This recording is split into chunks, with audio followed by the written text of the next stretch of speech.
Hindi lang kayo ang na-handle ko. So, hindi lang patch, marami.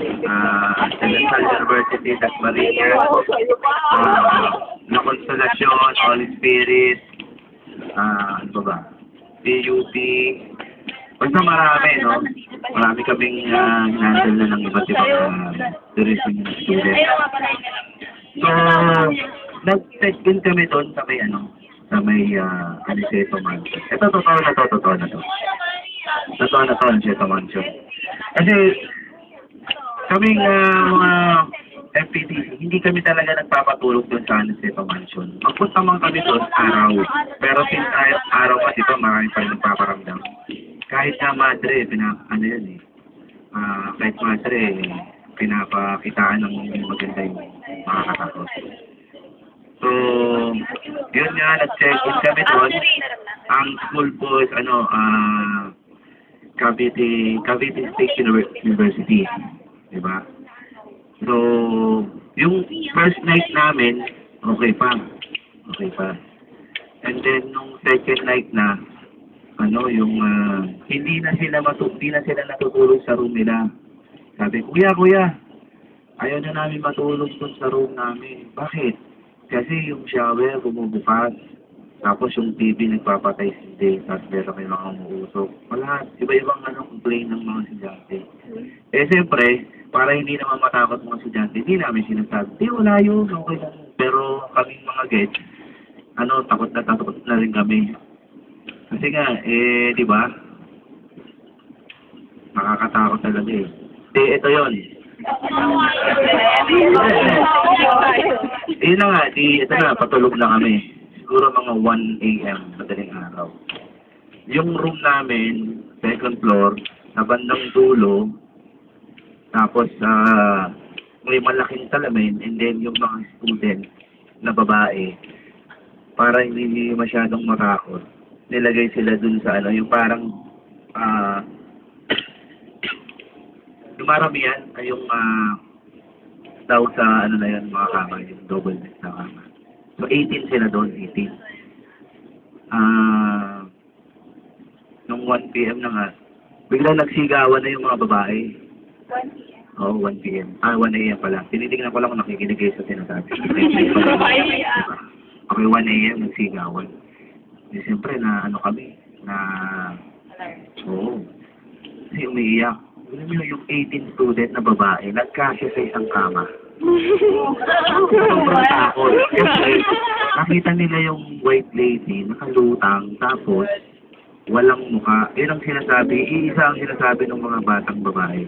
First year student na ng State University. So, tinawag namin ng mga professor nila, nagbabaan, pati mga lalaki. So, madali sila yung ginatulog. Tapos yung kasama namin, meron kaming backup na kasama eh. Siya yung driver ng Starek. Police. Siyempre pag police, hindi na nagpapala. Diba? Kasi meron silang bakit eh. Meron silang bala eh. Diba? Nagkwento sa amin, hindi ako naniniwala dyan. Hindi kami gumigigo. So, ito na, nakalma na namin ng mga estudyante. Patulog na. Natulog na rin kami. Diba yung sabi ng pulis, hindi siya naniniwala. Alam niyo nangyari ito sa pulis? Binangung. Yung baril niya, nasa unan niya, nasa inahin ng unan niya. Sumisigaw. Tapos umungol sa gano'n. Natakot kami, kasi may baril eh. Kung magising nyo, diba kami pagbabaril. Ang sabi niya gano'n, nagising namin, ang sabi niya, meron daw sumasakal sa kanya marami. Hindi na namin sinabi. Kasi siya sabi sa inyo, naniniwala kayo sa ganyan. Hindi na siya nakatulog. Tapos, wala na yung pulis. Ito na naman. Pangatlo na. Nung nararamdaman ko na, kasi dati, na-experience ko rin, meron ako nakikita. Pero ngayon, kasi ngayon, wala na ako masyadong makikita. Nung natulog na yung mga kasama ko, pakiramdam ko makakakita talaga ako. Doon sa may taas yung second floor. Kasi yung room namin, salamin ng room namin. Tapos cortina. So, para makita namin ng mga estudyante, yung cortina inopen namin. Tapos, tulog na yung mga kasama ko. Tapos, yung cellphone ko pa nun, yung 3650. So, yung camera nun, hindi pa masyadong, di ba, naisip malabo pa siya. So, tulog na nga yung mga kasama ko, o hindi pa. Yung ginawa ko, sabi ko, parang meron ako makikita sa mga kasama. Yun na nga, mamaya-maya, may lumabas bata. Yung bata, ibig sabihin, yung, alam niyo yung Casper na oo, yung gano'n. Gano'n na gano'n. Yung nakita ko. Ang spirit kong kinukunan, hindi naman siya makuha dahil na hindi pa masyadong kumbaga, VGA pa yung natin yung cellphone nun, di ba? Hindi pa pixel. Kaya malabo. Yun talaga yung na-experience ko doon. Tinandaan ko na yun na na ayaw ko na talagang matulog doon sa may nasetuman. Hindi lang ako kahit yung mga teacher, pero talaga na experience.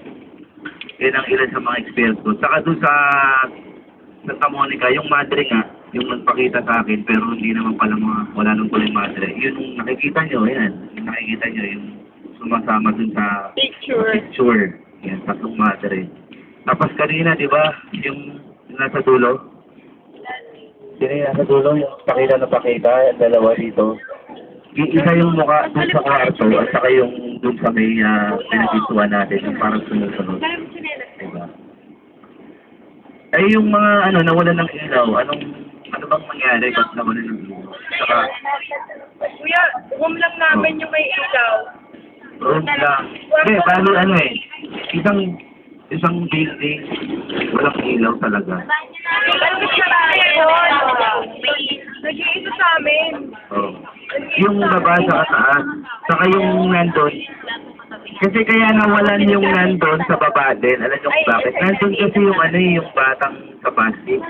Kasi kagabi, binuhat na namin yun. Papunta dun sa kanya. Tapos naninigas na nga siya. Iyak na iyak. Diba? Oh. Oh. Oh. Yan, tumatayo yung balay yung buko. Oh. Oo.